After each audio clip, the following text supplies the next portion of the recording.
গরিব চাষী স্ত্রী মনের আনন্দে ঘরে বসে ভাত রান্না করতেছিল আর বিড়বিড় করে বলতেছিল, আজকে আবার ধানের চারাগুলোকে ভালো করে রোপণ করতে যেতে হবে। ধানের চাষ না করলে কি খাবো 12 মাস? তাই তাড়াতাড়ি খাওয়া দাওয়া করে ক্ষেতের দিকে যেতে হবে। রান্না করা খাবার গরিব চাষী আর তার স্ত্রী দুজন খুব আনন্দের সঙ্গে খেতে থাকে। লাও গো স্বামী, তাড়াতাড়ি খাবার খাও, তোমাকে আবার গরু দিয়ে লাঙল চালাতে হবে, চাষের জমি আলগা করতে হবে। তো হা গিন্নি, ঠিক বলেছ।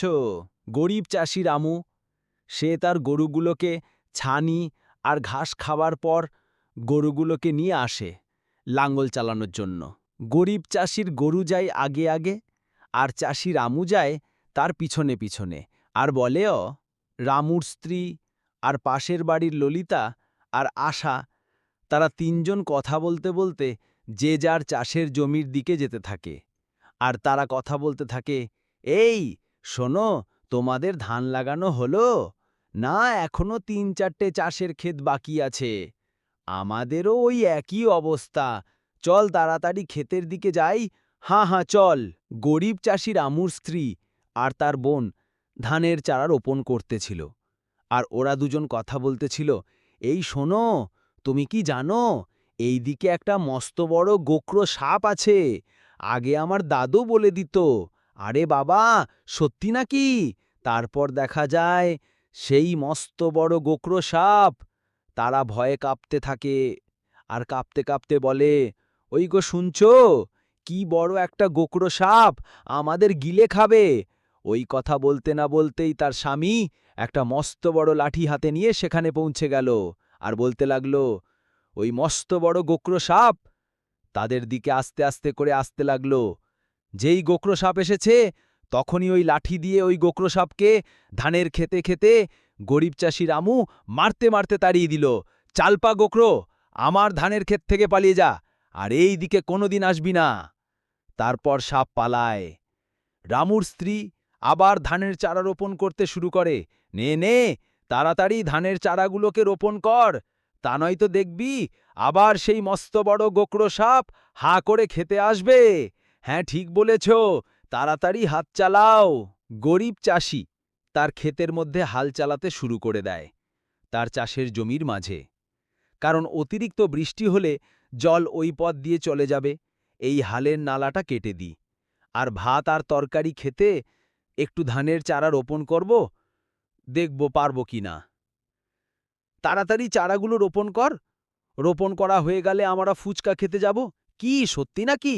হ্যাঁ সত্যি, আমাদের পাড়ার কালু সে ফুচকার দোকান খুলে তো। তবে তো আর কোনো চিন্তা নেই, প্রতিদিন ফুচকা খাবো। হারে, ঠিক কথা বলেছিস, আর বেশি দেরি লাগবে না, আর একটু বাকি। হ্যাঁ হ্যাঁ, ঠিক বলেছিস, চল খাবার খেতে যাই, খাবার খেয়ে এসে তারপর আবার ধানের চারা রোপণ করব। হ্যাঁ, ঠিক বলেছিস, চল তাহলে তাড়াতাড়ি যাই, প্রচুর খিদে পেয়েছে আমাকে। তারা দুজন এক বটগাছের নিচে বসে খাবার খেতেছিল, আর বলতেছিল, আরে বাবারে, কি সুস্বাদু খাবার। হ্যাঁ, ঠিক বলেছিস, তাড়াতাড়ি খাবার খা, খাবার খেয়ে আবার ধানের চারা রোপণ করতে হবে। হ্যাঁ, ঠিক বলেছিস। তারপর গরিব চাষি ধানের চারা রোপণ করতে থাকে আর বলতে থাকে, আরে বাবারে, কি কাঁদা, এই কাঁদা মাটিতে ধানের চারা রোপণ করার মজাই আলাদা। যাই খাবার খেয়ে নি, খাবার খেয়ে আবার গরুগুলোকে চড়াতে হব। তারপর গরিব চাষি রামু খাবার খেতে শুরু করে আর বলে, আরে বাবারে, কি সুন্দর খেতে লাগছে, আমার গিন্নির হাতের রান্না খেতে তো খুব সুস্বাদু, চেটে ফুটে খাবো, একটু খেতে বাদ দিব আর। খাবার খেয়ে নিয়ে তাদের গরুগুলোকে জঙ্গলে ঘাস পাতা খাওয়াতে নিয়ে যায়, আর তার গরুগুলো খুব মজা করে জঙ্গলের মধ্যে ঘাস পাতা খেতে থাকে। আরে এই দিকে তাকিয়ে না থেকে তাড়াতাড়ি ঘাস পাতা খা। তারপর গরুরগুলো মনে আনন্দে জঙ্গলে ঘাস খেতে থাকে। তো ঠিক আছে বন্ধুরা, আমাদের চ্যানেলে ভিডিও দেখার জন্য আপনাদের সবাইকে অনেক অনেক ধন্যবাদ। সবাই ভালো থাকবেন, সুস্থ থাকবেন। আমাদের ভিডিওটাকে একটু ছোট্ট লাইক করে কমেন্ট করে দেবেন আর সাবস্ক্রাইব করে নেবেন।